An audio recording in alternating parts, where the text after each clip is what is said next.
If you're looking for a little bit of adult drama, but don't want to spend a ton of time binging, well, the new Belgian Netflix series called Two Summers meet that need.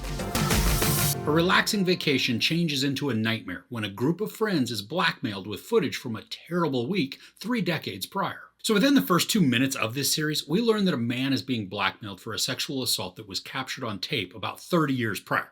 Yeah, that's the starting point for this drama. This is presented in a present-day scenario with a good helping of flashbacks to the week where the assault had occurred. Now, a group of friends who have known each other since they were really little is getting together on this secluded island to celebrate one member of the group's birthday.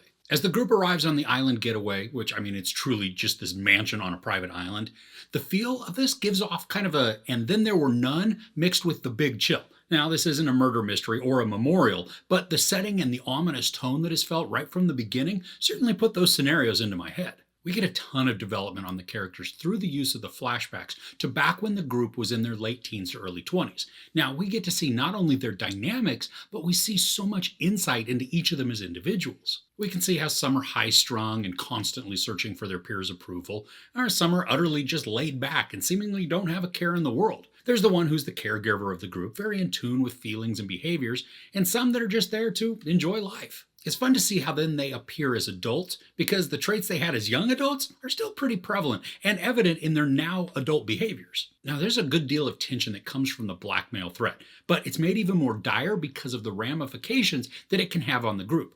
Stress amplifies, leading to whispered conversations and then extreme worrying, which then also has the potential to spread through the group as that unease manifests itself in different ways. There's a mystery that's at the center of this, but more so it's the drama surrounding a crime and how people choose to act.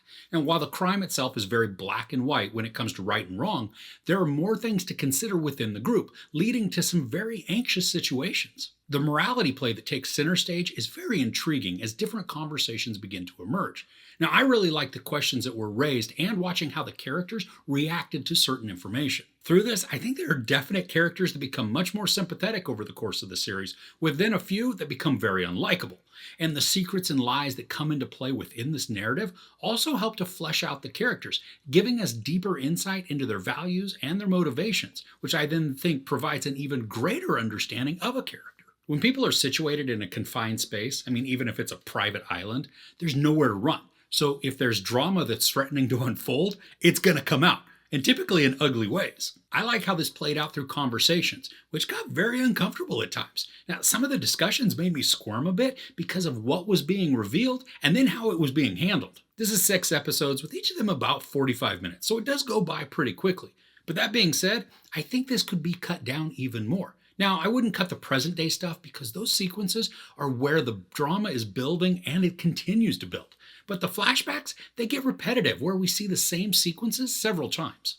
I bet almost an entire episode could be cut by drastically reducing the amount of flashbacks. Now, there is pertinent information contained as well as character development, but some of it just seems to be fluff in the grand scheme of the story. Now, I like how this becomes a sort of whodunit, where we as the audience are trying to figure out who the blackmailers are right along with the characters. Now, I guessed multiple times, and then I changed my mind multiple times. There's just enough doubt that's created most of the time to keep you speculating. You'll probably figure it out before the reveal, but I love that there were a few moments where the story drops a reveal like dum dum dum, and I'm like, oh dang. The cinematography looks good for a lot of this, and I really like how some of the flashbacks are treated visually. Now, one of the characters in the past is filming just a ton of their antics, so we get to see the static and lines on the screen as if we were watching an old videotape.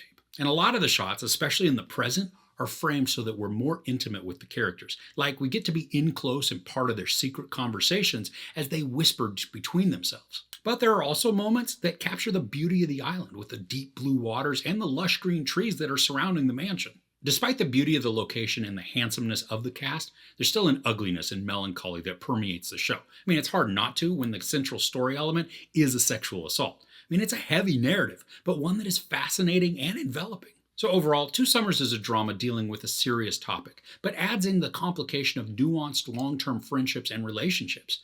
While the crime itself is black and white, the rest of the interactions are painted with varying grays. The series asks what actions are justifiable and how far is too far. The acting by both young and older cast is engaging, with cinematography that makes the show amazing to look at. I do believe the flashbacks go on for too long and are too repetitive, but I do appreciate their inclusion for the background and character development that they provide. If you want something dramatic but still a little soapy with high emotions and then a mystery that can keep you guessing for a while, you may want to give this one a watch. There's sex, a bunch of nudity, a lot of profanity, and some violence, including some very disturbing sequences of sexual assault. I give Two Summers 3.5 out of 5 couches. So are there any non-English language dramas that you can recommend to me? Let me know something good to watch in the comments below. If you enjoyed this review, please give it a like. Also, don't forget to share and subscribe. I'm Chris. This is Movies and Munchies. Thanks for couching with me.